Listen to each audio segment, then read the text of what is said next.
नमस्कार दोस्तों। बे माता की कहानी, सबका भाग्य लिखने वाली देवी की कहानी। बे माता कौन है? माँ कात्यायनी को ही बे माता कहा जाता है। बच्चे के जन्म के छठे दिन जब उस शिशु की पूजा करवाई जाती है तो वह पूजा बे माता को ही समर्पित होती है।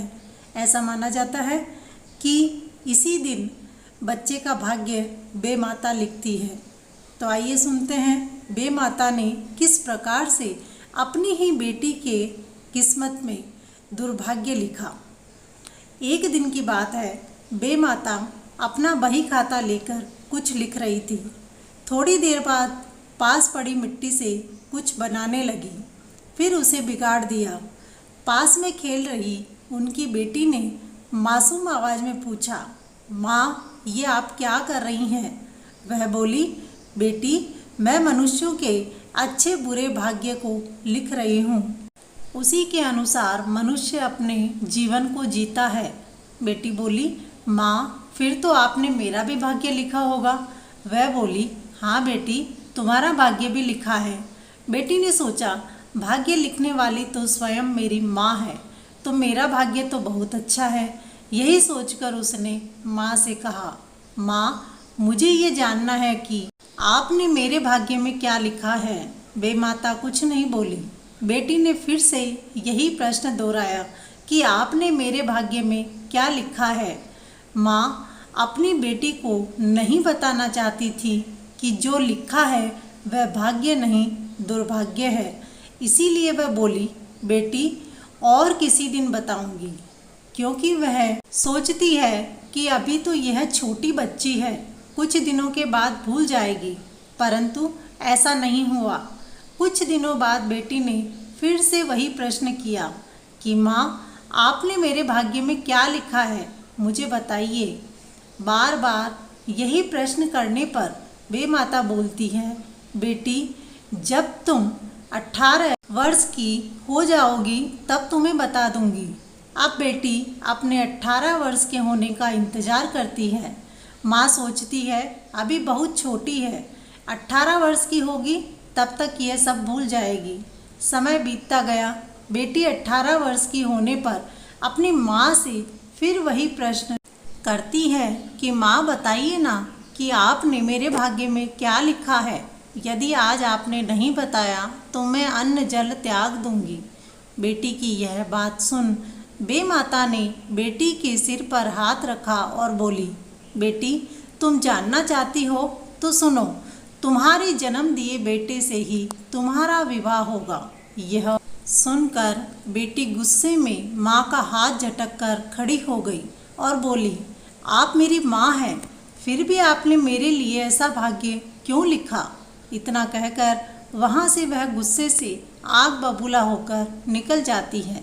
बे माता उसे रोकने का बहुत प्रयास करती है, परंतु वह नहीं रुकती और मन ही मन सोचती है कि मैं अपनी माँ द्वारा लिखे भाग्य के लेख को बदल कर रहूँगी, उनके द्वारा लिखे लेख को सच नहीं होने दूंगी। यही सोचकर दूर जंगल में जाकर रहने लगती है। वहाँ वह फल तथा कंद मूल खाकर समय बिताने लगी। उसने सोचा, मैं विवाह नहीं करूँगी, और विवाह नहीं होगा तो बेटा नहीं होगा। यदि बेटा ही नहीं होगा तो माँ का लिखा सच कैसे होगा। मैं किसी पुरुष की परछाई तक अपने पास नहीं आने दूंगी। पर ऐसा कहाँ होता है, अपने भाग्य के लिखे लेख को तो भुगतना ही पड़ता है। एक दिन दोपहर के समय एक साधु महाराज आए और झोपड़ी का दरवाजा खटखटाया। अंदर से बे माता की बेटी बोली, कौन है बाहर? उन साधु ने कहा, बेटी, मैं तो एक साधु हूँ, मुझे बहुत ज़ोर से प्यास लगी है, थोड़ा पानी पिला दो। उसने कहा, ठीक है, परंतु मैं अपना मुख नहीं दिखाऊंगी, आप अपनी आंखें बंद कर लीजिए, मैं पानी का घड़ा बाहर रख दूंगी। साधु महाराज ने अपनी आंखें बंद कर ली और बे माता की बेटी ने पानी का घड़ा बाहर रख दिया। पानी पीने के बाद उनके मन को शांति मिली। वह बहुत बड़े तपस्वी थे, इसीलिए मन में सोचने मात्र से ही सब सच हो जाता था। पानी पीने के बाद उन्होंने मन ही मन उसे पुत्रवती होने का आशीर्वाद दे दिया। सत का समय था। उनके आशीर्वाद से बेमाता की बेटी के गर्भ रह गया। उसने 9 महीने बाद एक सुंदर पुत्र को जन्म दिया। भाग्य के लिखे लेख को मिटाने के लिए अपनी साड़ी के पल्लू का आधा भाग लिया और उसमें अपने बेटे को लपेटकर दूर छोड़ दिया और लौटकर अपनी झोपड़ी में आ गई।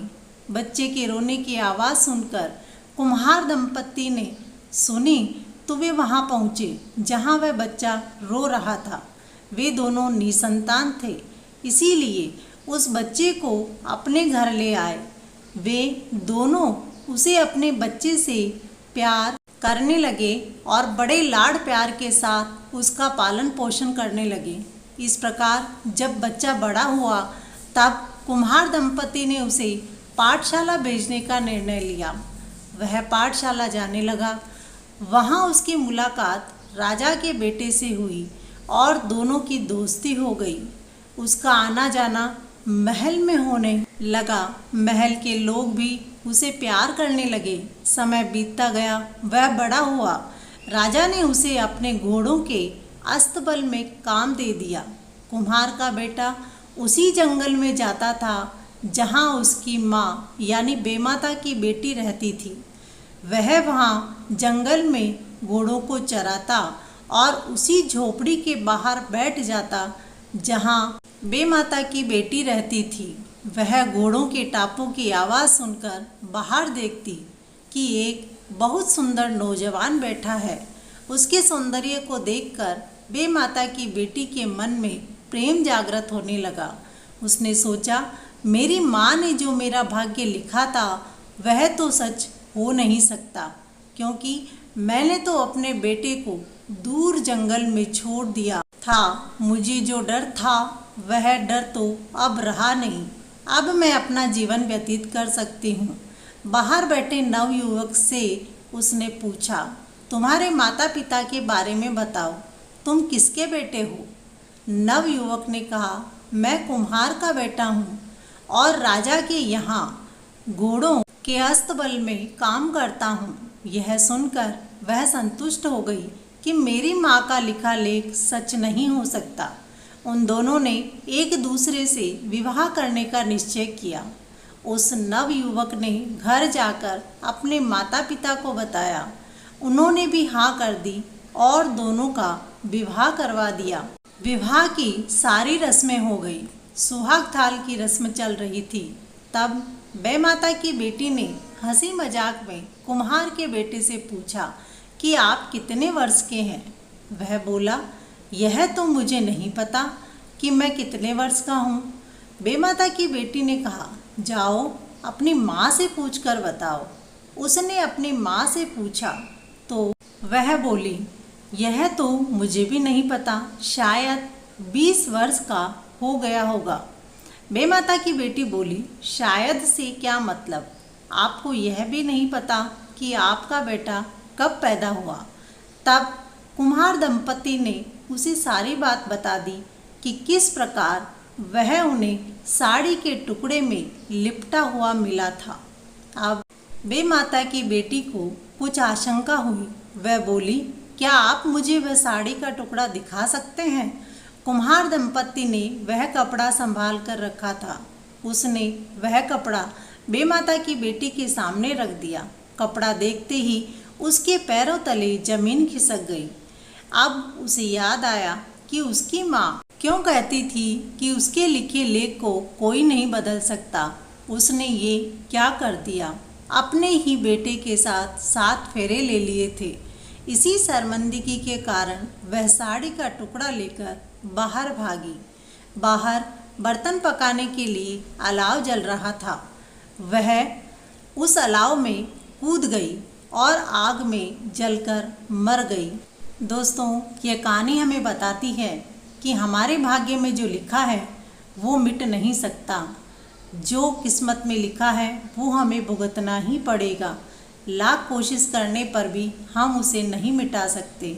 दोस्तों, बेमाता और उसके बेटी के दुख भरे भाग्य की कहानी आपको कैसी लगी। यदि अच्छी लगी हो तो वीडियो को लाइक कर दें और अपने दोस्तों के साथ शेयर ज़रूर करें। धन्यवाद।